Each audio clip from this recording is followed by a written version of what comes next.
কষ্ট করে পরীক্ষার জন্য প্রিপারেশন নিলেন আপনি কয়েক মাস, কিন্তু ফলাফল যখন ভালো হয় তখন একটা আনন্দ আছে না নাই? সারাদিন রোজা রাখলেন রমজানে, কি কষ্ট, তৃষ্ণায় গলা ফেটে যায়, কিন্তু ইফতারির সময় যখন রুহ আফজা শরবতটা খাই কেমন লাগে? একটা আনন্দ আছে না নাই?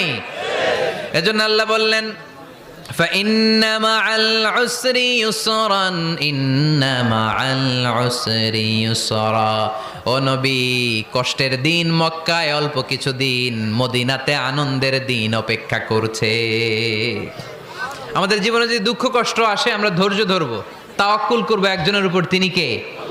কারণ আমরা বিশ্বাস করি কষ্টের দিন এটা চিরকালের জন্য নয়, সামনে আনন্দের দিন আমাদের জন্য সেট করে রেখেছে কে? তাহলে আমরা সূরাতুল ইনশিরাহ থেকে 3টা নেয়ামতের বর্ণনা শুনলাম, বিশ্বনবীকে কি সান্ত্বনা দেয়া হলো সেটা শুনলাম। এবার 2টা গাইডলাইন শুনে তাফসীর আমরা শেষ